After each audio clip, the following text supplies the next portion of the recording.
OTV news కి స్వాగతం. నేను మీ శైలజ. విధి నిర్వహణలో ఉన్న మర్రిపూడి ఎస్ఐపై చెడు నడత కలిగిన వ్యక్తి అండతో మహిళల దురుసు ప్రవర్తన మరియు విధులకు ఆటంకం పరిచిన వారిపై కేసు నమోదు చేసిన ఒంగోలు పోలీసులు. ఈ కేసు తాలూకా పూర్తి వివరాలను Ongole SP AR Damodar media ఆధ్వర్యంలో వివరించారు. గుడ్ ఆఫ్టర్నూన్ ఇది లాస్ట్ డే నుంచి సోషల్ మీడియాలో వైరల్ అవుతున్నటువంటి ఒక ఇష్యూ గురించి ఇది ప్రెస్ మీట్. దీంట్లో నిజానిజాలు ఏంటనేది మీకు ఎక్స్ప్లెయిన్ చేస్తాను. అలాగే స్క్రీన్ మీద కూడా వీళ్ళ డిస్ప్లే 26 అంటే కొండెప్పి సర్కిల్లో ఒక దొంగతనం జరిగింది. ఫస్ట్ కొంత వ్యక్తులలో దొంగతనం చేసి ఆ రోడ్లో పారిపోవడం జరిగింది. అలాగే 27th నైట్ 28th ఎర్లీ మార్నింగ్లో కూడా ఒక టెంపుల్లో 2 టెంపుల్స్లో దొంగతనాలు జరిగాయి. దాంట్లో అమ్మవారికి స్వామివారికి సంబంధించినటువంటి ఆభరణాలు ఇవన్నీ కూడా హుండీ అని దొంగతనాలు చేయడం జరిగింది. సో ఇందులో భాగంగా కన్నగిరి డిఎస్పీ గారు ఒక 4 టీములు వేయడం జరిగింది. సో అందులో భాగంగా జరుగుమల్లి, అలాగే మర్రిపూడి, కొండెప్పి ఎస్ఐలందరూ కూడా డిఫరెంట్ ప్లేసెస్లో వాళ్ళని డిప్లాయ్ చేయడం జరిగింది. ఈ మర్రిపూడి ఎస్ఐ రమేష్ అండ్ టీంను కూడా జాలపల్లం వైపు ఉన్నటువంటి రోడ్లో ఆ రోజు ఈ ఇన్ఫర్మేషన్ ఏమైనా సీసీటీవీ ఫుటేజెస్ ఉన్నాయా, ప్రభుత్వం పెట్టినట్టు కానివ్వండి, పోలీసు ప్రజల సహకారంతో పెట్టినట్టు కానివ్వండి, అలాగే ప్రైవేట్ వ్యక్తులు మా రిక్వైర్మెంట్ కొంతమంది, అలాగే వాళ్ళు పెట్టుకున్నటువంటి సీసీ కెమెరాల ద్వారా కొంతమంది ఈ పెట్టినటువంటి ద్వారా వీడియో రికార్డ్ అవుతుందనే ఉద్దేశంతో జరుగుమెల్లి ఎస్ఐ అలాగే మర్రిపూడి ఎస్ఐ ఇద్దరు కూడా జాలపాలెం విలేజ్కి వెళ్ళడం జరిగింది.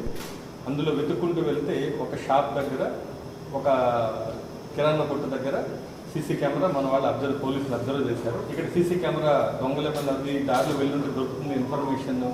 ఇది ముఖ్యంగా టెంపుల్కి సంబంధించింది, మత విశ్వాసాలకు సంబంధించింది. ఎటువంటి లేట్ లేకుండా వెంటనే ఈ అక్యూజ్ని పట్టుకోవాలి. అప్పటికే పబ్లిక్లో అక్కడ గుళ్ళో దొంగతనం చేయడం వల్ల వాళ్ళ విశ్వాసాలు దెబ్బతింటాయి. ఇది లేట్ అయితే అనేసి ఎస్ఐలు 3 టీంలు 6 టీంలు వేయడం జరిగింది. అందులో 3 టీంలు ఎస్ఐలు, ఇంకా ఏఎస్ఐలు 3 టీంలు. ఈ లోపల ఆ ఎస్ఐ అబ్జర్వ్ చేసి ఆ షాప్లో ఉన్నటువంటి వాళ్ళు లేడీస్ ఉన్నారు అక్కడ, వాళ్ళని అడిగారు, ఇలా సీసీ ఫుటేజ్ ఉంది, ఇది కావాలి అంటే వాళ్ళు మేము సీసీ ఫుటేజ్ ఇవ్వము, మా అన్న లేడు, మా అన్న ఇక్కడ లేదు, మేము ఇవ్వమని చెప్పారు. ఎందుకు చెప్పారని మనం చెప్తాను. ఇవ్వకుండా వాళ్ళు చాలాసేపు ఆర్గ్యూ చేశారు, మీరు రావడానికి లేదు అది అని. బట్ వాడు గుర్తుపెట్టుకోవాల్సింది, అది ప్రైవేట్ ప్రాపర్టీ అయినా పబ్లిక్ ప్రాపర్టీ అయినా కేసు ఇన్వెస్టిగేషన్కి సంబంధించి మాకు ఇన్ఫర్మేషన్ తీసుకునే పోలీసులకు హక్కు ఉంది. వాళ్ళు దాన్ని బలవంతంగా వాళ్ళు అడిగినా కూడా ఇవ్వట్లేదు. సో ఇది ఒక మత విశ్వాసాలకు సంబంధించినటువంటి టెంపుల్కి సంబంధించిన సెన్సిటివ్ ఇష్యూ. దీంట్లో దోషులు ఎవరు ఇమీడియట్గా పట్టుకోవాలనే ఉద్దేశంతో ఎస్ఐ గారు వాళ్ళ ఎవరు ఇంటి ఓనర్ ఉన్నటువంటి కొండలరావుకి ఫోన్ చేయించారు. ఫోన్ చేసి అతనికి రౌడీ షీటర్, అతను ఆల్రెడీ అతని మీద దాదాపు ఇప్పటి వరకు 8 కేసులు ఉన్నాయి. ఇతను రౌడీ షీటర్, ఇతను మారం రెడ్డి కొండలరావు. ఇతను ఫోన్లో మాట్లాడితే అతను ఇవ్వనని సమాధానం చెప్పాడు. ఇంకొక వేరే వాళ్ళు మాట్లాడితే అతను కూడా నేను ఈవినింగ్ రండి ఇస్తాను అని చెప్పారు. పెన్ డ్రైవ్ తెచ్చుకోండి, నేనైతే మర్రిపూడి పోలీసులకి ఎట్టి పరిస్థితులు ఇవ్వను, ఆ ఎస్ఐకి ఇవ్వనని చెప్పి అతని మీద ఒక వ్యక్తిగత కక్షతో అతన్ని ఇవ్వనని చెప్పడంతో ఈ విట్నెస్ మిస్ అవుతుంది, వీళ్ళు దీన్ని నాశనం చేస్తారనే ఉద్దేశంతో ఎస్ఐ గారు కూడా వాళ్ళ సిస్టర్స్ని అడిగితే వాళ్ళు లోపలికి అడుగు పెట్టడానికి లేదు, మేము ఇవ్వము, అవసరం మీద డిస్ట్రాయ్ చేస్తామని చెప్పారు, అరెస్ట్ చేస్తామని చెప్తే ఎస్ఐ గారు లోపలికి వెళ్ళే టైంలో వాళ్ళు 2 లేడీస్ ఎస్ఐని అసలు లోపలికి అడుగు పెట్టకుండా, మాకు కావాల్సింది, మా సబ్ ఇన్స్పెక్టర్ కావాల్సింది ఒక ఇన్ఫర్మేషన్, పబ్లిక్ ఉపయోగపడే తప్ప దాంట్లో ఎటువంటి వేరే వ్యక్తిగతమైనటువంటి వర్క్ కానీ ఏమీ లేదు. ఒక దొంగలు పట్టుకోవాలి, అక్కడ ఇన్ఫర్మేషన్ ఉంది, అది ప్రైవేట్దా గవర్నమెంట్ అనేది కాదు, ఉంది ఇన్ఫర్మేషన్ ప్రజలకి సర్వీస్ చేసే దాంట్లో ఇన్ఫర్మేషన్ గ్యాదర్ చేయడంలో పోలీసులు ఎక్కడైనా ప్రవేశించవచ్చు. అదే నిషిద్ధ ప్రాంతం కాదు, అలాగే వాళ్ళ అది వ్యక్తిగతమైన ఇల్లు కూడా కాదు, వాళ్ళ బెడ్రూమ్లో కానీ ఎక్కడా వెళ్ళలేదు. అది షాప్, అది ఒక కిరాణా కొట్టులో ఎటువంటి సీక్రెట్స్ ఏమన్నా వెళ్ళే టైంలో డ్యూటీలో ఉన్నటువంటి ఒక పోలీస్ ఆఫీసర్ని డిస్ప్లే చేస్తాను, ఒకసారి డిస్ప్లే చేయండి. మోరోవర్ అతను షెడ్యూల్ కులాలకు సంబంధించినటువంటి సబ్ ఇన్స్పెక్టర్, అతన్ని రానివ్వకుండా అతన్ని లోపలికి అడుగు పెట్టుకుంటూ ఒక్కసారి చూడండి.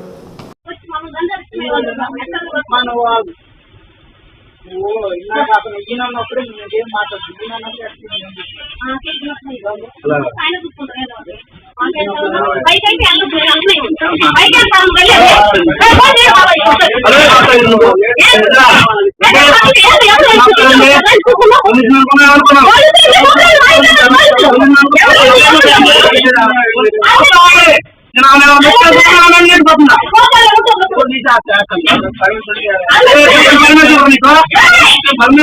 నువ్వేం చేసుకుంటూ చేసుకో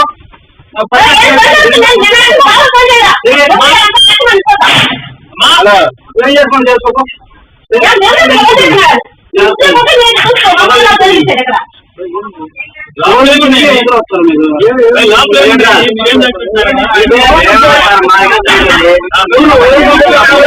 అతను నాకు ఈయన పోలీసు అంటున్నాడు.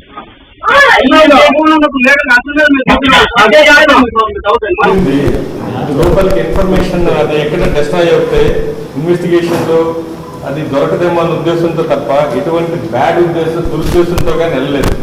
అది ప్రైవేట్ ప్లేస్ కూడా కాదు, అది ఇస్ ఏ పబ్లిక్ ప్లేస్ లాంటిది. షాప్ అంటే ఇస్ ఏ పబ్లిక్ ప్లేస్, అది ఎవరైనా వెళ్ళొచ్చు. దట్ పోలీస్ ఇన్వెస్టిగేట్ డ్యూటీ మీద వెళ్తుంటే ఆ స్త్రీ లోపలికి రానివ్వకుండా అతను తోయటం. అతను కూడా ఈ బిలాంగ్స్ టు ఎస్సీ కమ్యూనిటీకి సంబంధించినటువంటి సబ్ ఇన్స్పెక్టర్. అతను ఆ విధంగా తోయడం, డ్యూటీకి అడ్డగించడం ఇవన్నీ చేశారు. ఆ సందర్భంలో ఎస్ఐ లోపల ఇన్ఫర్మేషన్ రానివ్వకుండా ఆవిడ వెళ్ళిపోతున్న సందర్భంలో, ఇక డిస్ట్రాయ్ చేస్తున్న సందర్భంలో చూసినప్పుడు దాన్ని తప్పించుకునే కానీ నెట్టడం జరిగింది తప్ప ఎక్కడ దురుద్దేశంతో కానివ్వండి ఉద్దేశపూర్వకంగా ఎటువంటి చర్య కాదది. అతను ఒక దళిత కులానికి సంబంధించినటువంటి సబ్ ఇన్స్పెక్టర్, అతను డ్యూటీ చేసుకొని ఇవ్వకుండా వీళ్ళు చేశారు. వీళ్ళ బ్యాక్గ్రౌండ్ చూస్తే ఇతను మారం రెడ్డి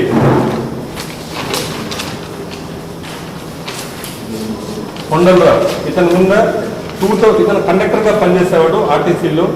ఇతని ప్రవర్తన కారణంగా ఇతన్ని 2014 సంవత్సరం ఇతన్ని ఉద్యోగులను తీసేయడం జరిగింది. ఇతని దరుగుమిల్లి పోలీస్ స్టేషన్లో షీట్ నెంబర్ 14 రౌడీ షీట్ ఉంది. ఇతను 2016లో ఒక కేసు, 4 కేసులు 2016లో ఉన్నాయి. అలాగే ఒక స్త్రీని ఇతను వెంబడించి ఆ అమ్మాయిని హరాస్ చేసినటువంటి కేసు ఉంది. ఆ కేసు కూడా ఇతను 354 పోలీస్ ఆఫీసర్స్ ని అటాక్ చేసి గవర్నమెంట్ ఎంప్లాయీస్ ని అటాక్ చేసినటువంటి కేసు. అలాగే ఒక SC/ST కేసు ఉంది ఇతని మీద. అది లాస్ట్ అతని కన్విక్షన్ కూడా వచ్చింది. మళ్ళీ అతను అప్పీల్కి వెళ్ళారు. అలాగే 2020లో ఒక కేసు ఉంది. 2019లో ఒక స్త్రీని అసభ్యంగా ప్రవర్తించాడని 5 సెక్షన్. ఇన్ని కేసులు ఉన్నాయి. అతనికి ఉన్నటువంటి హిస్టరీ ఇటువంటిది. అలాగే కొన్ని అలిగేషన్స్ మాకు ఈ రోజు మా దృష్టికి వచ్చాయి. అతను వాళ్ళ సొంత కూతురు వస్తాయి అమ్మాయితో ఇతను కొంత ఇల్లీగల్ రిలేషన్స్ మెయింటైన్ చేసి అమ్మాయి పేరుతో ఒక ఆధార్ కార్డు లేదంటే రేషన్ కార్డు పొందాలని చెప్పి అది కూడా ఎంక్వైరీ జరిగిందని చెప్పి అటువంటి క్యారెక్టర్ ఉన్నటువంటి వ్యక్తి ఇతను రెచ్చగొట్టి పోలీసుల్ని కెమెరాలో చిత్రీకరించే విధంగా వాళ్ళ ఇంట్లో వాళ్ళకి బ్రీఫ్ చేసి అలాగే ఇవన్నీ కూడా రెచ్చగొట్టి డ్యూటీలో ఉన్నటువంటి పోలీస్ ఆఫీసర్ని ఉద్యోగం చేయకుండా చేసినటువంటి రౌడీ షీటర్ ఇతని క్యారెక్టర్ ఇది. ఇతన్ని గవర్నమెంట్ కూడా ఆర్టీసీ నుంచి కూడా ఇతన్ని రిమూవ్ చేయడం జరిగింది 2014లో. ఇంతే తప్ప ఇక్కడ ఎక్కడా కూడా ఒక స్త్రీని దురుద్దేశపూర్వకంగా కానీ అలాగే ఉద్దేశపూర్వకంగా అవమానించాలని కానీ ఎటువంటి చర్య కాదు. ఉద్యోగంలో ప్రజలకి న్యాయం చేయాలి అని ఉద్యోగంతో వెళ్ళినటువంటి అతన్ని చాలా సార్లు అతన్ని అడ్డగించి లోపల తోసి మీరు చూశారు. అంతే తప్ప ఎటువంటి దీంట్లో దురుద్దేశం లేదు. ఇది కేసు కూడా కట్టడం జరిగింది.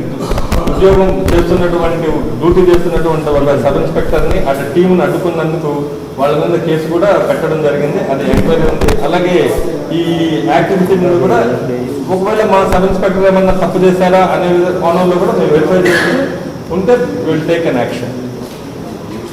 ఇప్పుడు సార్ రేపు చాలా మంది బంధు పిలిపించారు టీడీపీ నాకు అంటే మీరు పర్మిషన్ ఇచ్చారు? లేదు టీడీపీ వాళ్ళు ఏ బంధు దేనికి జలపాలెం వల్ల లేదు టీడీపీ వాళ్ళకి ఎవరికి పర్మిషన్ లేదు. అక్కడ మాకు ఇష్యూ ఉంది కాబట్టి నో పర్మిషన్. టీడీపీ వల్ల పర్మిషన్ అయితే లేదు. లెటర్ మేమైతే ఎవరికి ఇవ్వట్లేదు. మనం ఎవరికైనా ఇచ్చామా? ఇవ్వట్లేదు. ఎవరికి పర్మిషన్ లేదు. అక్కడ వీఆర్ నాట్ అలౌవింగ్ ఎనీవన్. ఇది డ్యూటీలో జరిగినటువంటి ఇష్యూ తప్ప ఇది ప్యూర్లీ క్రిమినల్ యాక్టివిటీ వాళ్ళది, పోలీసులు అడిగించడం అంతే తప్ప అదర్వైజ్ దీనికి ఎటువంటి ఇష్యూ ఏం లేదు. దాంట్లో ఆల్రెడీ కేసు పెట్టాము. సబ్ ఇన్స్పెక్టర్ సబ్సిక్వెంట్ కింద సబ్ ఇన్స్పెక్టర్ షెడ్యూల్ క్యాచ్ సంబంధించినటువంటి కాబట్టి అది కూడా వెరిఫై చేసి will add in to the case. Sir మీరు చెప్పింది కన్విన్సింగ్ గానే ఉంటుంది. పబ్లిక్ అంటే మీరు చెప్తున్న వాళ్ళతో పబ్లిక్ కన్విన్స్ అవుతారు. పబ్లిక్ కన్విన్స్ అవుతారంటే చేసింది పబ్లిక్ కోసం అండి, ఉద్యోగం ఇది. అంటే నేను అంటే అంటే నేను ఇంట్లో కదా ఇంట్లోకి వెళ్ళడం మీరు అనొచ్చు, ఇంట్లోకి వెళ్ళకూడదు. ఏదన్నా ఒక ఇన్వెస్టిగేషన్ సంబంధించి మేము చాలా సార్లు రిక్వెస్ట్ చేశాము, లోపలికి వెళ్తున్నాము, అది యూనిఫామ్ లో ఉన్నారు, ఫోన్ లో మాట్లాడారు, వాళ్ళు డిలీట్ చేస్తా ఉన్నారు ఇన్ఫర్మేషన్. అది ఒక టెంపుల్ దొంగతనాలు, వేరే ఇంట్లో జరిగినటువంటి దొంగతనాలకు సంబంధించినటువంటి ఇన్ఫర్మేషన్ ఉంది అక్కడ. అది వ్యక్తిగతం కావచ్చు, అతను పర్సనల్ కావచ్చు, బట్ చట్ట ప్రకారం ఏ ఇన్ఫర్మేషన్ అయినా పోలీస్ ఆఫీసర్ అడిగినప్పుడు ఇవ్వాల్సిన బాధ్యత. అది డిలీట్ అయిపోతే ఆ కేసులో క్లూస్ పోతాయనే ఉద్దేశంతో వెళ్ళారు తప్ప అక్కడ వేరే బ్యాడ్ ఉద్దేశం ఏం లేదు కదా అతనికి. పెన్ డ్రైవ్ అతను పెన్ డ్రైవ్ ఎప్పుడో ఈవినింగ్ ఇస్తానని వేరే ఆఫీసర్ అన్నారు తప్ప లోకల్ వెళ్ళినటువంటి ఎస్ఐ కాకుండా వేరే వాళ్ళు అన్నాడు. మోర్ ఓవర్ వాళ్ళ సిస్టర్స్ వాళ్ళకి అతను బై ఫోన్ లో ఇన్ఫర్మేషన్ ఏమి ఇచ్చారు, తను డిలీట్ చేసేసాయండి, అసలు హార్డ్ డిస్క్ దాచిపెట్టేసాయని చెప్పారు. అప్పుడు సబ్ ఇన్స్పెక్టర్ అది విని లోపలికి వెళ్ళడం జరిగింది. వీళ్ళు ఇంతకుముందు కూడా అతనికి చాలా పోలీసు అతను ప్రవర్తించే చూశారు. 8 కేసులు ఉన్నాయి. అటువంటి వ్యక్తి ఈ మళ్ళీ ఈ డిస్క్ దాచిపెడతారు, ఇన్ఫర్మేషన్ దాచిపెడతారు అనే ఉద్దేశంతో వెళ్ళారు తప్ప అటు వాళ్ళని లోపల వెళ్ళి వాళ్ళని ఉద్దేశపూర్వకంగా అవమానపరచాలని తొయ్యాలని ఏం లేదు. డ్యూటీలో ఉన్నటువంటి ఆఫీసర్ మీద వాళ్ళు చేయి చేసుకొని తోశారు. ఇది clearly evident in the video, మీరు చెక్ చేయండి. ఆ సందర్భంలో అది సోపులాట్ లాగా అతను తప్పించుకొని లోపలికి వెళ్ళడానికి తప్ప ఇంటెన్షన్ ఏం లేదు అక్కడ. డ్యూటీలో ఉన్నప్పుడు డ్యూటీలో ఉన్న కొంచెం పోలీస్ అధికారులు కాబట్టి ఎస్ఐ గారు క్యాస్ట్ మీద తీసుకొచ్చారు కదా సార్. క్యాస్ట్ మీద అంటే కులం పేరు తిట్టారా?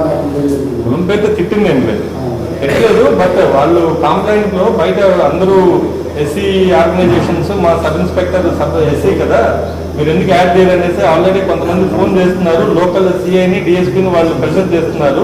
ఎందుకంటే we are verifying in that angle also. అది అప్లై అవుతుందా లేదనేది ఉంటే we will add the section. Okay sir. Okay, okay sir. Thank you.